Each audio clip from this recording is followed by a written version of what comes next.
We're proud to have Lawrence Humphreys, a practical nursing graduate, represent you today.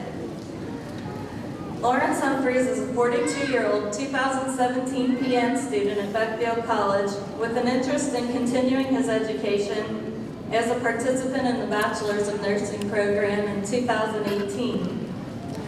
He's a native of Kentucky, and he graduated from Owen County High School and shortly thereafter joined the military.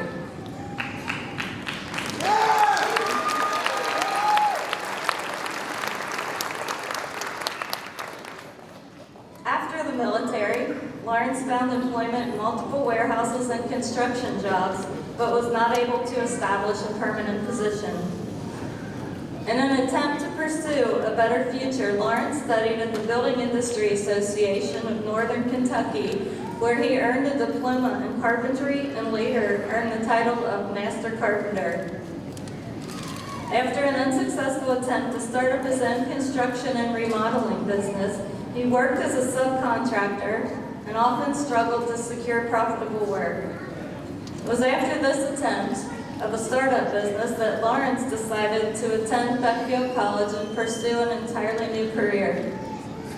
With his past military training and time spent as a volunteer fireman, and coming from a family of nurses, pursuing a career in nursing seemed like a natural path.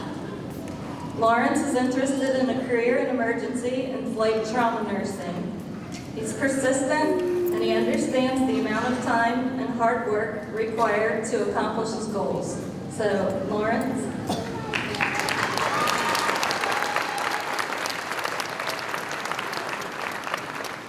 Good afternoon, and welcome.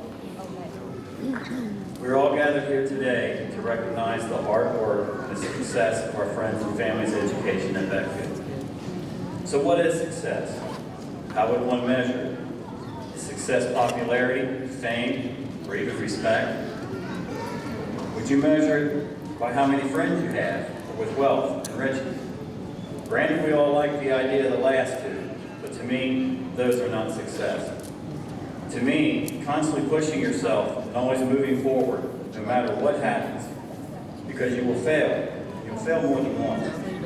But picking yourself up and carrying on the fight, never giving in, and accomplishing what you set out to do, to me, is what success is. And it is measured in self-worth, courage, and determination, and it's certainly never easy.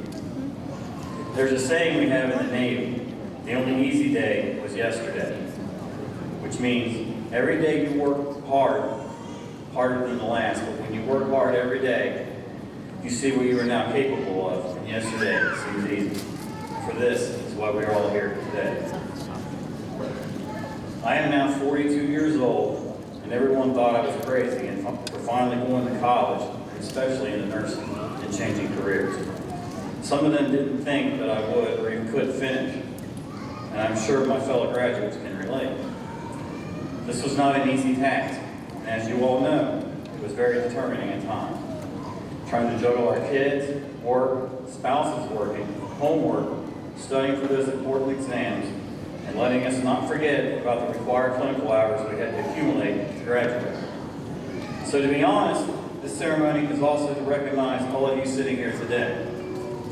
If not for you being here, when we needed someone to get the kids on the bus so we could go to class at 4 o'clock tonight, to just watching them for a few hours a night so we could complete our homework and study, to just giving us money for gas or to help pay our monthly school fees. None of us would be sitting here today.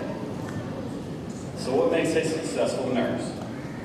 It is the constant hard work of an education with a card at the end that states you are able and legally reliable to go forth into your communities and to treat, ease someone suffering. One example of what makes a successful nurse comes from an American poet and journalist, Walt Whitman, during the Civil War. In 1862, at the age of 43, he went home to help his wounded brother. He was so affected by the sight of the wounded soldiers on the battlefield, he volunteered to care for the soldiers. And there was no nursing school at that time. It was all on-the-job training. Walt went from feeding and transporting the wounded to wound care and aiding surgeons. In his poem, The Wound Dresser, Walt describes his career and love for the sick and wounded. He ends section 3 in his poem, I am faithful, I do not give out. The fractured thigh, the knee, the wound in the abdomen, these and more I dress with impassive hands. Yet deep in my breast they fire a burning flame. This is the trademark of a successful nurse. Now here as we come to the end of our education, and after all the assessing, diagnosing, planning, implementation, and evaluating of our short-form goals, getting us through from one semester to the next, and achieving a long-term goal here today, just leaves us with one more obstacle to conquer. To be bestowed with the honorable title of nurse by passing the NCLEX State Board's licensing exams. Upon successful passing of the NCLEX exam, we will go forth to your hospitals, your clinics, your doctors, your long-term care living facilities for your elderly loved ones, and your children's schools. We will implement and hone our scopes of practice skills with benefits and fidelity. We will earn your trust by providing you safety and security, and by always listening to you. And stand by your decisions about your care. We will maintain your trust with veracity by having fair and equal treatment to all. I would like to end my speech with a quote from Florence Nightingale, the founding mother of modern nursing. If a nurse declines to do these kinds of things for her patient because it is not her business, I should say that nursing was not her calling. I have seen surgical sisters, women whose hands were worth to them 2 or 3 shillings a week, down upon their knees, scouring a room or a hut because they thought it was otherwise not fit for their patients to go into. I am far from wishing nurses to scour. It is a waste of power. But I do say that these women have a true nurse calling, to go to their sick, and second only consideration of what it was their place to do. And that nurses who wait for the housemaid to do this or for the housemaid to do that, and their patients are suffering, have not the making of the nurse within them. Thank you.